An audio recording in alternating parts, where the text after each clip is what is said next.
as loved ones of the man shot and killed by police open up to Action News about his troubled past. Police say that man came out of his apartment with a handgun and shot an officer in the face. It happened last night at a complex near Charleston and Mojave. Action News reporter Masa Saidi joined us now live from Metro headquarters with the latest. Masa. Don, that officer has since been released from the hospital. Metro has not confirmed the identity of the man killed, but a handful of family members identified him to us today. A warning to viewers at home, some may find the images in this report very disturbing. Brian, he was a very quiet, easy person. Well, everybody is just, I tell you, they just don't know how to handle it, because that's the last thing that they would have ever thought, that Brian would get shot by a policeman. Family members say the man who lived inside this bullet-riddled apartment was 36-year-old Las Vegas native Brian Jackson.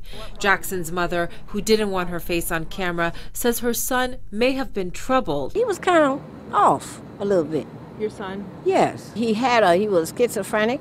But she says he wasn't violent. And he would never fight back at a cop. Police say they responded to a battery with a deadly weapon and apparent home invasion.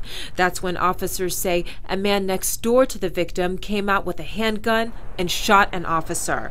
The aftermath so disturbing, we had to blur the image. It shows the man laying dead on top of a balcony, a pool of blood and a gun below. I heard at least 10 shots. One witness tells us before the gunshots, it all started with a knock on the victim's door. Two different suspects entered and allegedly beat the victim up with a pool cue. He was bleeding, so residents called 911. Off camera, that witness said Jackson was not a part of the initial altercation.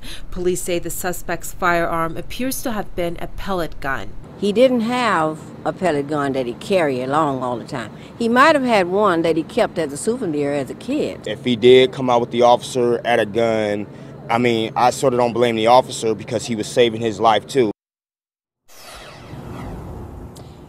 And Don, police say this remains an active investigation. The identity of the officers involved in the shooting will be released in 48 hours, as is the department's policy. As we continue to get more information, we will be sure to bring it to you. For now, that is the very latest at police headquarters. Masa Saidi, Channel 13, Action News.